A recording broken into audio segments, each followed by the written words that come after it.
यहोवा जो तेरा छुड़ाने वाला है और इस्राएल का पवित्र है, वह यूं कहता है कि मैं ही तेरा परमेश्वर यहोवा हूं, जो तुझे तेरे लाभ के लिए शिक्षा देता हूं और जिस मार्ग में तुझे जाना है उसी मार्ग में तुझे ले चलाता हूं। यहाँ पर परमेश्वर का कलाम कहता है कि यहोवा तेरा छुड़ाने वाला है। हमारा परमेश्वर हमें छुड़ाने वाला परमेश्वर, हर एक परिस्थिति से हमें छुड़ाता है, हर एक तकलीफ से, हर एक बीमारी से, हर एक रोग से, हर एक उदारी से हमें छुड़ाने वाला एक परमेश्वर है जिस पे हमारा विश्वास होना चाहिए।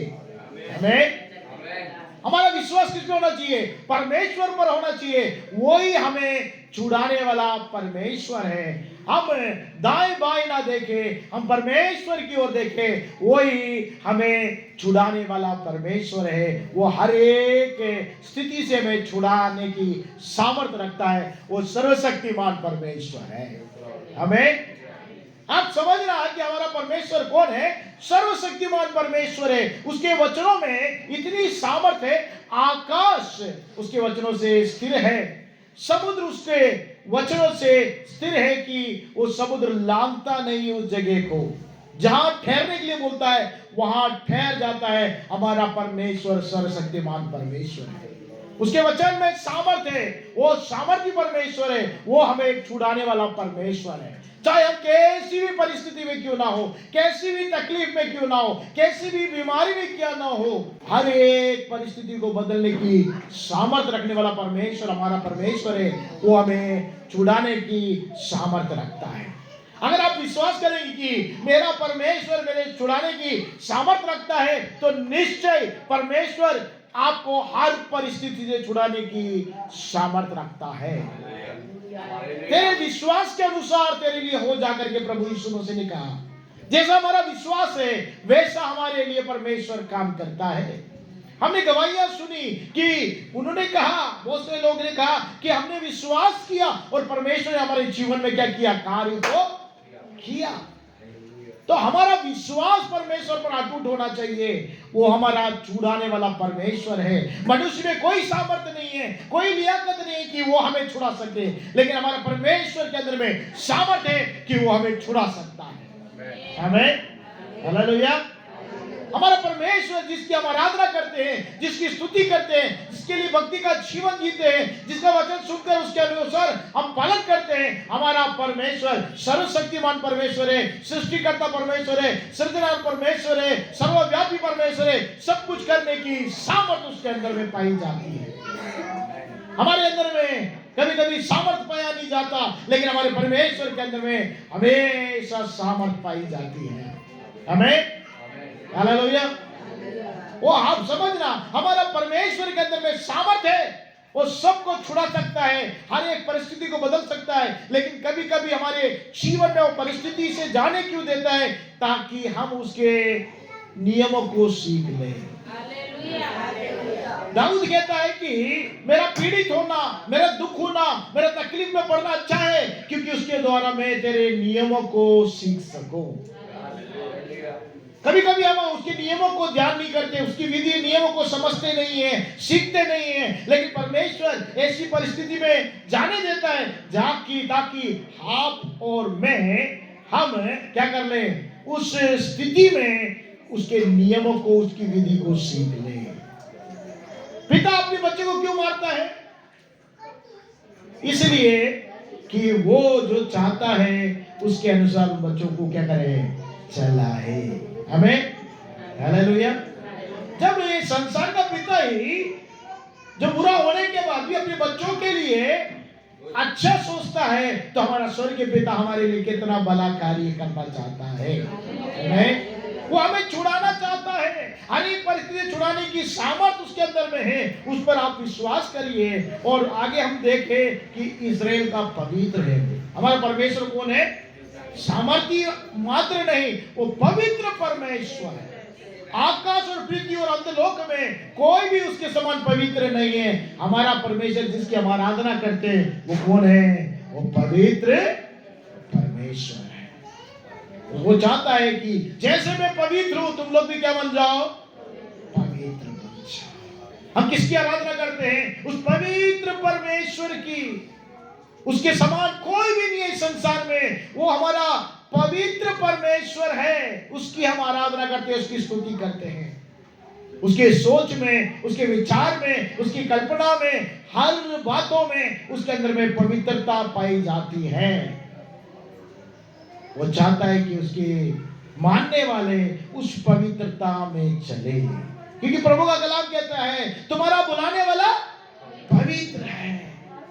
हमें जिसने बुलाया परमेश्वर, वो पवित्र परमेश्वर है। वो चाहता है कि हम भी पवित्र बन जाए और पवित्रता से शोभायमान होकर उसकी हम आराधना करें, उसकी हम स्तुति करें, उसकी प्रशंसा करें। अगर हम स्तुति प्रशंसा करते हैं बिना पवित्रता से करेंगे तो वो स्तुति प्रशंसा परमेश्वर के पास नहीं जाएगी। हम अपने आप को पवित्र कर कर परमेश्वर के सम्मुख में आकर, उसकी वेदी में आकर जब हम परमेश्वर की स्तुति प्रशंसा करते हैं, उसे वो सुगंधित धूप के समान उसके सम्मुख में जाती है। अन्यथा उसके पास स्तुति आराधना नहीं जाएगी। यदि हम पवित्रता के बिना अगर परमेश्वर की स्तुति करेंगे, परमेश्वर उसे स्वीकार नहीं करेगा, क्योंकि हमारा बुलाने वाला परमेश्वर कौन है? पवित्र है। इसलिए वो चाहता है कि हम अपनी हर एक चाल चलन में क्या बने? पवित्र बन जाए। वो हमारे छुड़ाने वाला परमेश्वर मात्र नहीं, वो हमें पवित्र करने वाला परमेश्वर है। हमें पवित्र करके लोगों के सामने दिखाने वाला परमेश्वर है कि इनका जीवन पहले कैसा था, अब इनका जीवन कैसा बदल गया है। आमीन, हालेलुया।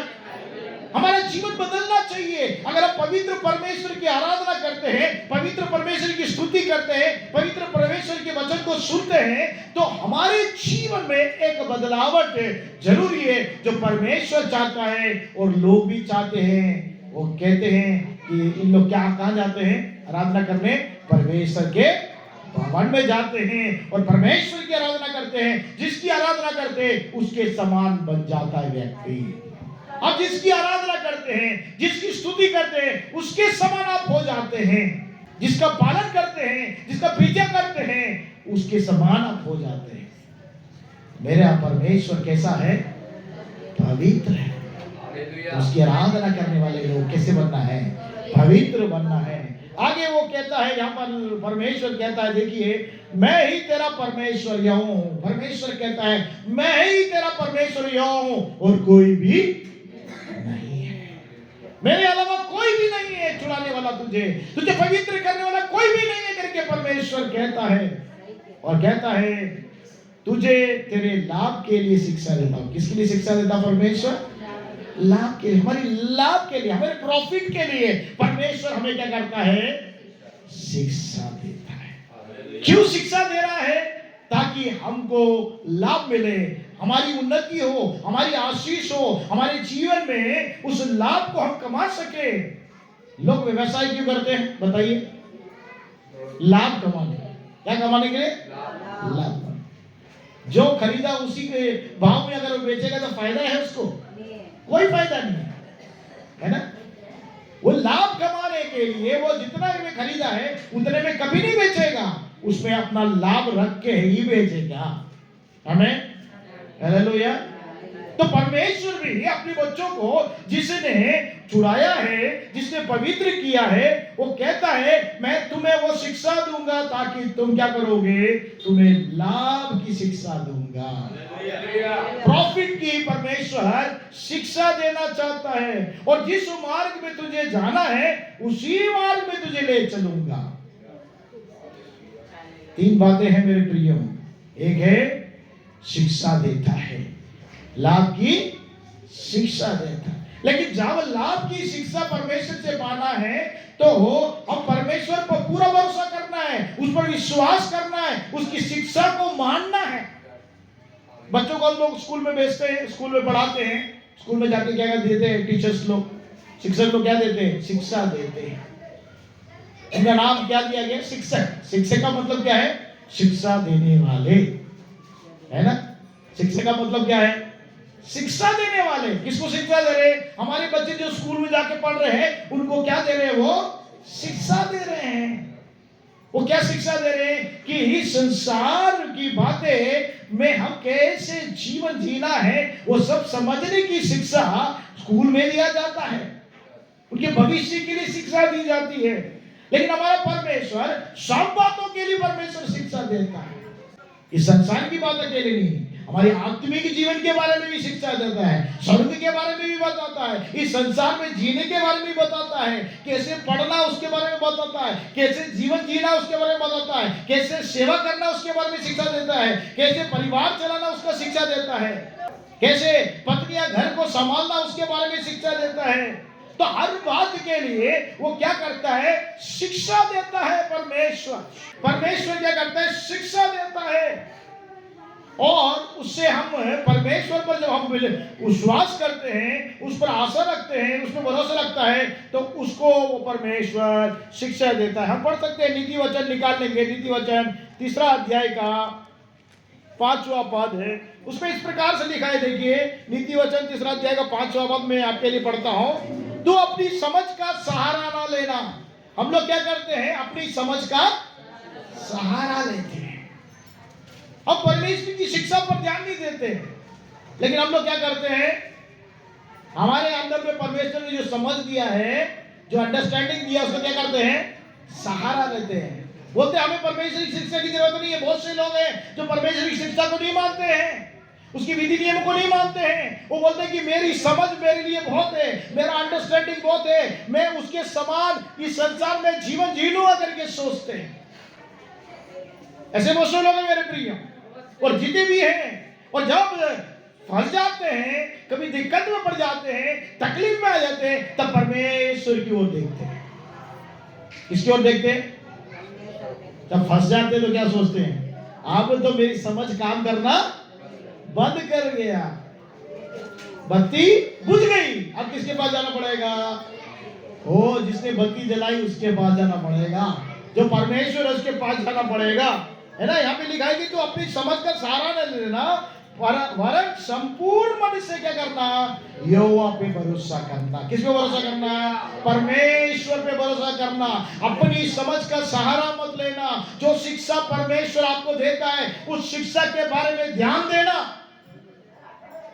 क्यों हम लोग बाइबल पढ़ना जरूरी है? बाइबल में परमेश्वर अपनी शिक्षाएं देके रखी हुई है। क्यों वचन सुनना जरूरी है? परमेश्वर ने उसके द्वारा शिक्षा देता है हमको, कैसे चलना है, कैसे रहना है, कैसे कपड़े पहनना है, कैसे बोलना है, कैसे व्यवहार करना है, कैसे जीवन जीना है, कैसे लाभ कमाना है, उसकी सबकी शिक्षा परमेश्वर के वचन में पाई जाती है। आपके परिवार के लिए शिक्षा पाई जाती है, आपकी उन्नति के लिए शिक्षा पाई जाती है, आपकी आशीष के लिए शिक्षाएं पाई जाती है, आपके छुटकारे के लिए शिक्षाएं पाई जाती है। सब कुछ इस वचन में पाया जाता है। जो उसको खोज कर ढूंढता है वो उसकी शिक्षा में चलता है और उससे उसके द्वारा अपने जीवन के लिए वो लाभ कमाता है। आमीन, हालेलुया। वो शिक्षा देता है कि हम उसके द्वारा लाभ प्राप्त करें। और लिखा है कि जिस मार्ग में तुझे जाना है, जिस मार्ग में मुझे जाना है, हमें कहना है कि जिस मार्ग में मुझे जाना है। किस मार्ग में आपको जाना है आपको मालूम नहीं। हमारी सोच, हमारा विचार, हमारा ज्ञान अधूरा है मेरे प्रियो। हमको पता ही नहीं चलता कि किस मार्ग में जाना चाहिए, पता ही नहीं किस मार्ग में जाना चाहिए। अभी गांधीनगर आने के लिए अगर अपन इस रोड को ना पकड़कर उस बैरागढ़ वाला रोड पकड़ेंगे तो गांधीनगर आ जाएंगे? नहीं, आज नहीं पहुंचेंगे, कहीं ना कहीं घूमते रहेंगे, कहाँ है गांधीनगर, कहाँ है गांधीनगर, है कि नहीं? या सिटी वाला रास्ता पकड़ लिया तो उल्टा चले जा रहे हैं अपन। कहाँ आना है? गांधीनगर आना है, लेकिन कहाँ जा रहे हैं? दूसरे मार्ग में भटक रहे हैं।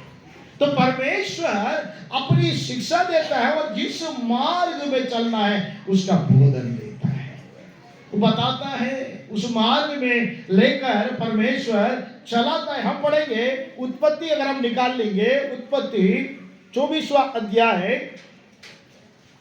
48 पद,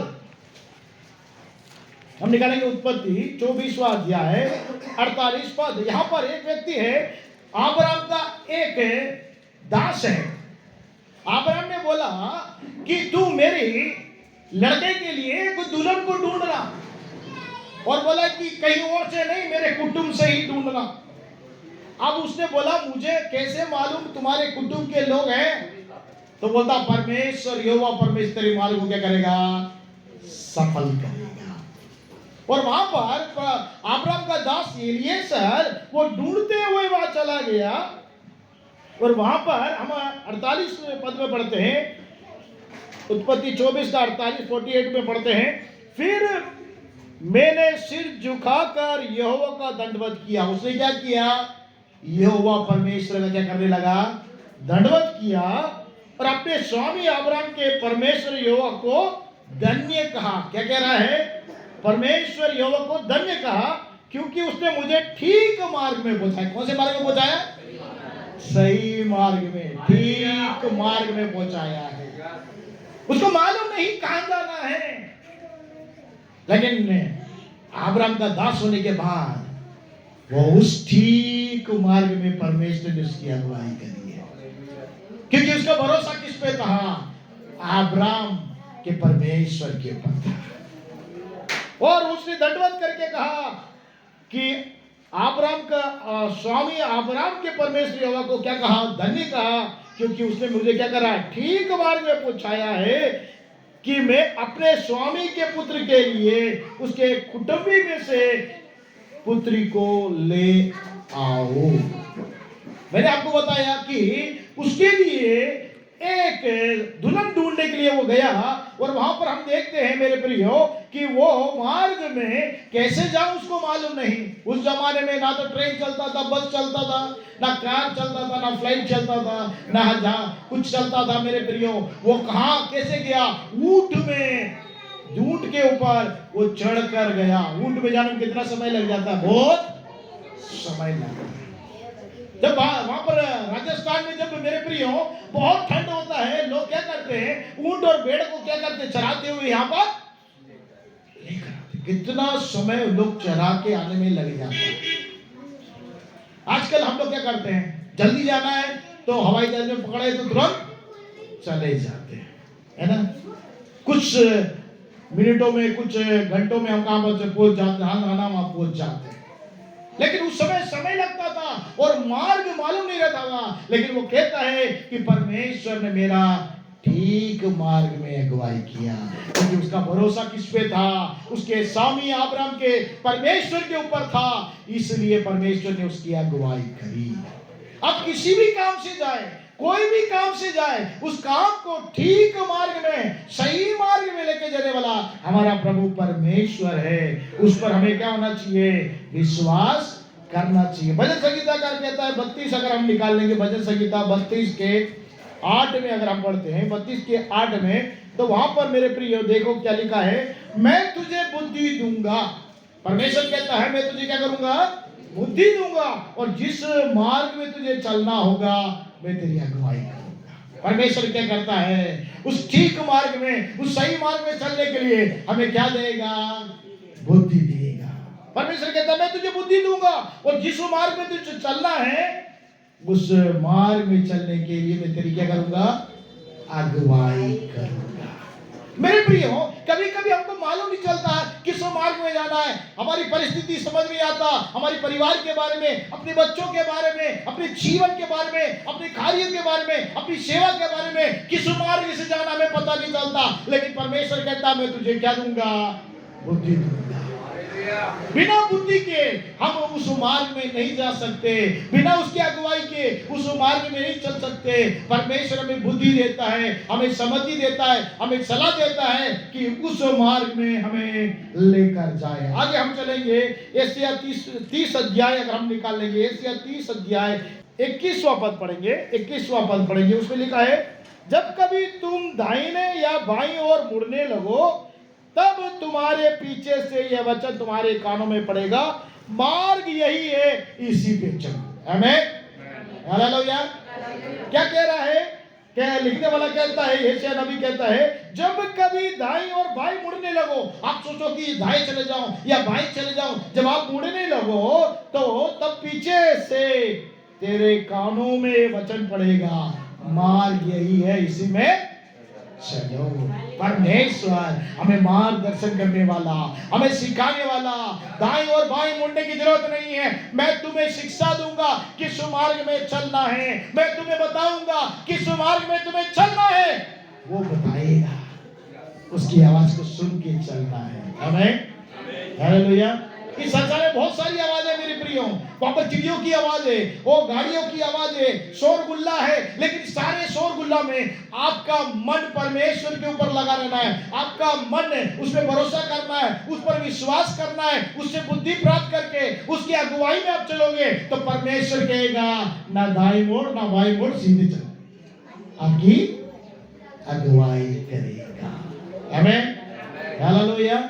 वो हमारे साथ रहने वाला परमेश्वर है, हमें सिखाने वाला परमेश्वर है, हमें बताने वाला परमेश्वर है, हमें प्रेरणा देने वाला परमेश्वर है। वो हमें प्रेरित करेगा कि किस मार्ग में चलना है। आगे हम देखेंगे यशायाह नबी की किताब 49, अगर हम निकाल ले 10वां पद भी पढ़ेंगे, 49 का 10 वर्ष भी पढ़ेंगे। यशायाह नबी की किताब अगर हम निकाल ले 10वां पद, उसमें इस प्रकार से लिखा, मेरे प्रिय मैं पढ़ता हूं, सुनिए। वे भूखे और प्यासे ना होंगे, ना लू और ना घाम उन्हें लगेगा, क्योंकि वह जो उन पर दया करता है वही उनका अगुवा होगा और जल के सोते के पास उन्हें ले चलेगा। लिखा है उन्हें भूख और प्यास नहीं लगेगी, ना लू और ना घाम उन्हें लगेगा, क्योंकि जो परमेश्वर उन पर दया करता है, जब आप उसकी बात मानकर, उस पर भरोसा कर उसका विश्वास करके, उसकी सम्मति मानकर उसके मार्ग में चलेंगे, वो कहता है वो तुम पर दया करके तुम्हें अगुवाई करेगा। क्या करवाएगा? अगुवाई करेगा। जैसे भेड़ को चराने वाले हैं, चरवा क्या करते हैं? भेड़ को अगुवाई करके चलाते हैं, वैसे ही परमेश्वर क्या करेगा? हमें अगुवाई करके लेकर जाएगा। आमीन। वो अच्छा चरवा है, अच्छा चरवा अपनी भेड़ों के लिए अपने प्राण को देता है। यीशु मसीह एक अच्छा चरवा है, उसने हमारे अपना जीवन भी, अपना प्राण भी हमारे लिए क्रूस पे बलिदान किया। आमीन, हालेलुया। उसके वो अच्छा चरवा है, बाकी लोग चोर हैं जो भेड़ को चुराने आते हैं, लेकिन हमारा प्रभु यीशु मसीह ऐसा नहीं है, वो अगुवाई करने के लिए आता है। आखिरी में एक और पद पढ़ के हम प्रार्थना में जाएंगे। यशायाह नबी की किताब 54 अध्याय 5 और 8वां पद हम पढ़ेंगे। यशायाह चैप्टर 54 5 एंड वर्स 8 को हम पढ़ेंगे। वहां पे लिखा है, तेरा कर्ता तेरा पति है। कौन है वो? जिसने तुझे बनाया है, वो तुम्हारा कौन है? पति है। उसका नाम सेनाओं का यहोवा है। आमीन, हालेलुया। इस संसार में आपके पति होंगे, आपसे पूछा जाए कौन पति है तो आप नाम बताएंगे, लेकिन परमेश्वर का कलाम कहता है सेनाओं का यहोवा तुम्हारा कौन है? पति है। परमेश्वर का कलाम कहता है इस्राएल का पवित्र तेरा छुड़ाने वाला है। आगे लिखा है वह सारी पृथ्वी का भी परमेश्वर कहलाया जाएगा। जब पत्नियां पति की बात सुनकर चलती हैं तो पति क्या करता है? उनकी सारी जरूरतों को पूरा करता है। आमीन, हालेलुया। अच्छा पति क्या करता है? पत्नी की सारा देखभाल करता है, सारी जरूरतें पूरा करता है। वैसे ही परमेश्वर कह रहा है कि मैं तेरा क्या हूं? पति हूं, और मैं तेरी सारी जरूरतों को पूरा करूंगा। तुझे कभी भी आंखों में आंसू आने नहीं दूंगा, कभी भी तुझे दुख आने नहीं दूंगा। तुझे मैं संभालूंगा, तुझे बहलाऊंगा और तुझे तेरी अगुवाई करूंगा, तुझे सम्मति देते हुए चलेगा। हालेलुया। और 8वां पद अगर हम पढ़ते हैं, वहां पे लिखा है क्रोध के आवेगा में आकर मैंने पल भर के लिए तुझसे मुंह छिपाया था, परंतु अब अनंत करुणा से मैं तुझ पर दया करूंगा। तेरा छुड़ाने वाला यहोवा का यही वचन है। वो कहता है क्रोध में आकर, कभी कभी परमेश्वर हमारे कामों से क्रोधित हो जाता है। हम जो काम करते हैं उसकी शिक्षा को मानते नहीं, उसकी सम्मति को मानते नहीं, उस पर भरोसा नहीं करते, उस पर विश्वास नहीं करते, और परमेश्वर से हम जब दूर चले जाते हैं तो परमेश्वर का वचन कहता है, मेरे प्रियो आप लोग ध्यान से सुनिए, परमेश्वर वचन कहता है जब हम दूर हो जाते हैं तो परमेश्वर क्रोध हो जाता है। जब पत्नियां पति की बात नहीं सुनती है, अपने मन मानी बातें करती है, अपनी इच्छा के अनुसार करने लगती है, तो पति को क्या आता है? अच्छा कर रही है तू, कितना अच्छा कर रही है, कितना अच्छा करी बोलती है। क्या करती है? आपको पति क्या करता है? गुस्सा हो जाता है, उसको क्या जाता है? क्रोध आ जाता है। वैसे हमारा परमेश्वर कहता मैं तेरा पति हूं, वैसे अगर तू मुझ पर भरोसा ना करेगी, विश्वास नहीं करेगी, मेरे मार्ग में नहीं चलेगी, मेरी संगति को नहीं मानेगी, समझती को नहीं मानेगी, मेरे बताए गए विधि नियम को नहीं मानेगी, तो क्या हो जाएगा? उसको क्रोध आएगा। लिखा है वो क्रोध आएगा, लेकिन कैसे आएगा उसका क्रोध? क्रोध तो आएगा, पल भर के लिए क्रोध आएगा। कितनी देर के लिए? आपका पति को पल भर के लिए क्रोध आता है, या महीने भर रहता है, या साल भर रहता है? लेकिन हमारा सृष्टिकर्ता परमेश्वर कहता है, कर्ता कहता है, पल भर के लिए क्रोध आएगा। आग जैसे चमकता है वैसा क्रोध आएगा, ले जिसकी वजह से मैंने क्या कर दिया था? अपना मुंह को छिपा दिया था। जब उसने मुंह को छिपाया तो आपको बड़ा तकलीफ हो गया, हमको कष्ट हो गया, परेशानी हो गई। अरे क्या हो गया, क्या हो गया, क्या हो गया? अरे बाबा क्या हो गया? मैंने भरोसा किया था मेरे कर्ता पे, लेकिन उसने मेरा मुंह को छिपा लिया। अभी वो ना तो आवाज सुनाई दे रहा है, ना वो मुझे दिखाई दे रहा है, ना सपनों में, ना दर्शन में, ना उसकी वचन मेरे तक आ रहा है। वो बड़ी तकलीफ में पड़ जाते हैं, क्योंकि उसने क्या कर दिया? मुंह को छिपा। लेकिन आगे लिखता है, लेकिन कहता है, परंतु मैं क्या करूंगा? अनंत करुणा से मैं तुझ पर क्या करूंगा?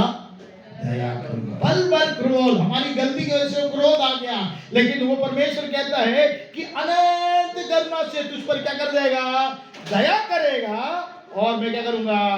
तेरा छुड़ाने वाला परमेश्वर हूं। आमीन, हालेलुया, हालेलुया। तो परमेश्वर हमारा छुड़ाने वाला परमेश्वर है। उसका क्रोध पल भर का है, लेकिन वो हमें छुड़ाने में सामर्थ्य है। और चाहता है कि आप उस जैसे पति के साथ बनी रहती है, वैसे आप परमेश्वर के साथ बने रहना है। हमें पति पत्नी क्या करते हैं? एक वाचा बांधते हैं। आपको मालूम है शादी करते समय क्या करते हैं? वाचा बांधते हैं। दुख हो, तकलीफ हो, कष्ट हो, बीमारी हो, कंगाली हो, कोई भी परिस्थिति हो, है ना, मृत्यु के अलावा मुझे क्या नहीं करेगा? तुझसे जुदा नहीं कर सकता करके क्या करते हैं? एक वाचा बांधते हैं। बोलते कि नहीं? बोलते हैं। वैसा ही परमेश्वर आपसे एक वाचा बांधता है। आमीन, हालेलुया। वाचा बांधता है। और जब दुख आया, तकलीफ आया, कष्ट आएगा, तो भी परमेश्वर आपको नहीं छोड़ेगा, लेकिन आपका भरोसा, विश्वास उस पर रहना चाहिए। उसके बताए हुए मार्ग की शिक्षा पे आपको चलना चाहिए। वो आपको छुड़ाने के लिए सामर्थ्य परमेश्वर है। अगर आप उसकी बातों को मानेंगे, उसकी बातों के अमल करेंगे, तो परमेश्वर कभी आपके जीवन में दुख नहीं आने देगा, तकलीफ नहीं आने देगा। क्यों दुख आ रहा है, तकलीफ आ रहा है? हम बहुत से समय उसकी बात को भूल जाते हैं और उसको क्या कर देते हैं? भूल कर क्या करते हैं? बोलते कि इसके पीछे चलना अच्छा नहीं है। कुछ लोग क्या करते हैं? पति को, ये पति अच्छा नहीं है, छोड़ दो, है क्या फायदा वैसे शादी करके? उसको छोड़ो, क्या करते हैं? दूसरे के पास चले जाते, फिर सोचते अरे वही अच्छा था। कौन अच्छा था? वही अच्छा था। ये तो बाप रे इतना दुष्ट है ना? मेरे प्रिय, हमारा कर्ता प्रेमी है, दयालु है, करुणा है, करुणा निधि है, सामर्थ्य परमेश्वर है। वो कहता है कि मैं तेरा पति हूं और तेरी सारा देखभाल करूंगा। तू क्या करना? मैं तेरा छुड़ाने वाला परमेश्वर हूं, मैं तुझे पवित्र करने वाला परमेश्वर हूं, तुझे लाभ के लिए शिक्षा देने वाला परमेश्वर हूं, और तुझे जो मार्ग बताऊंगा उस मार्ग में चलाने वाला परमेश्वर हूं। ऐसे आधे में छोड़ने वाला परमेश्वर नहीं है। पति क्या कर सकता? हो सकता है आधे में छोड़ के चले जाए, लेकिन हमारा परमेश्वर कभी भी नहीं छोड़ेगा। हम लोग छोड़ देते हैं उसे, लेकिन वो कभी नहीं छोड़ेगा। हमें हालेलुया। तो उस परमेश्वर पर हमारा भरोसा, विश्वास रहे, उस पर अटूट रहे, निश्चय परमेश्वर हमारे जीवन में आशीष का बौछार करेगा, उन लाभ की बातों को शिक्षा देगा। आइए हम अपने स्थानों में खड़े हो जाएं और प्रभु से प्रार्थना करें कि परमेश्वर आपने हमारे साथ एक वाचा बांधा कि मैं तेरा पति हूं। कर्ता कहता है कि मैं तेरा पति हूं। एक पति पत्नी के साथ वाचा बांधता है, दुख में, तकलीफ में, कष्ट में, भलाई में, बुराई में हमेशा मैं तेरे साथ संग बना रहूंगा। उसने जो वाचा आपसे किया है वो वाचा को निभाने में समर्थी है। लेकिन क्या आपने उसके साथ जो वाचा बांधा है, उसके साथ जो प्रतिज्ञा बांधा है, जैसे पत्नी पति के साथ वाचा बांधती है, आपने उसके साथ जो वाचा बांधा है, क्या उसकी संगति में आप बने हैं? उसकी सम्मति को मानते हैं, उसके मार्ग में चलते हैं, उसे उसकी ओर अपनी नजर को लगाते हैं, उसकी आवाज को सुन पाते हैं। वो कहता है कि दाएं बाएं मुड़ते समय तेरे को आवाज सुनाई देगा, इसी मार्ग में चल, मैं तुझे बुद्धि दूंगा जिस मार्ग में चलना है, मैं तुझे सीख दूंगा जिस मार्ग में चलना है। मैं तेरा करता हूं, मैं तेरा पति हूं। पति जैसे पत्नी की सारी जरूरतों को पूरा करता है, मैं तेरी सारी जरूरतों को पूरा करूंगा। क्या हमारा विश्वास उस पर है? हमारा भरोसा उस पर है? उसकी सम्मति को मानते हैं? आज फिर से एक बार परमेश्वर के सम्मुख में फिर से परमेश्वर से एक वाचा बांधे हैं कि परमेश्वर जो वाचा बांधा हमने तोड़ दिया, अपने समझ का सहारा लिया, आपसे दूर हो गए। आज फिर से तेरे सम्मुख में आकर वाचा बांधते हैं। हमारे पर करुणा करने वाला, दया करने वाला परमेश्वर, करुणा निधि परमेश्वर, दया करने वाला परमेश्वर, हम पर दया कर, हम पे करुणा प्रकट कर कि जिस मार्ग में हमें चलना है उस मार्ग का शिक्षा दे, जो लाभ का मार्ग है उस मार्ग में चला मेरे प्रभु। अपने जीवन को समर्पित करते हुए अपने हाथों को उठाकर प्रभु के हाथ में समर्पित करें कि प्रभु आप मुझे क्षमा करें, मुझे फिर से स्वीकार करें। मैं तुम्हें फिर से एक दुल्हन के रूप में लेने के लिए आने वाला करके प्रभु यीशु मसीह ने कहा।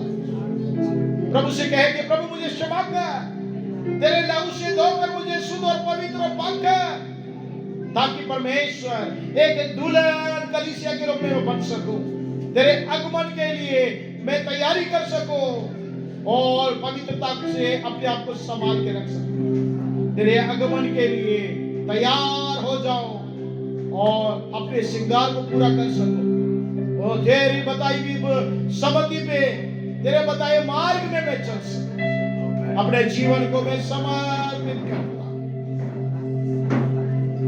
यीशु, तेरे सम्मुख में समर्पित करता हूं, तेरे हाथों में समर्पित करता हूं। कहें मुंह खोलकर, प्रभु हम समर्पित करते हैं, अपने जीवन को समर्पित करते। बोलिए, हाथ उठाकर बोलिए, प्रभु आज आपके सम्मुख में अपने जीवन को समर्पित करते हैं, तेरे एक दुल्हन के समान तैयार होने के लिए समर्पित करते हैं। आप हमारे पति थे, लेकिन आपने आपको त्याग कर दूर चले गए, लेकिन आपकी करुणा, आपकी दया से फिर से हमें एक दुल्हन का दर्जा आपने दिया, ताकि हम दुल्हन के रूप में अपने आप को तैयार करके तेरे सम्मुख में तैयार हो सके, तेरे अगुवाई में चल सके। प्रेमकारी परमेश्वर प्रभु यीशु मसीह के नाम से पिता तेरे सम्मुख में आते, तेरे प्रियजनों ने अपने जीवन में जो निर्णय लिया, इनके जीवन में परमेश्वर तो आशीषित कर, इन्हें शिक्षा दे, इन्हें सम्मति दे, उस मार्ग में चला, ताकि परमेश्वर जहां पर दुख नहीं वहां पर आनंद है, वहां आशीष है, वहां रोग नहीं वहां छुटकारा है, चंगाई है। उस मार्ग में लेके चल, उस मार्ग की शिक्षा दे, हमें बुद्धि दे, हमसे बता कि किस मार्ग में हमें चलना है, ताकि तेरे नाम की महिमा हमारे जीवन के द्वारा। आए तेरे प्रिय जनों को, प्रभु तेरे दास को, आए तेरे प्रिय जनों के परिवारों को, दास के परिवार को तेरे हाथों में समर्पित कर, हमें बुद्धि दे, समझ दे, ज्ञान दे, तेरे बोधन के अनुसार चलकर तेरे नाम के लिए जी सके। सराधन महिमा आपको समर्पित करते हुए इस प्रार्थना को मुक्ति दाता यीशु मसीह के नाम से मांगते हैं, सुनो और ग्रहण कर पिता।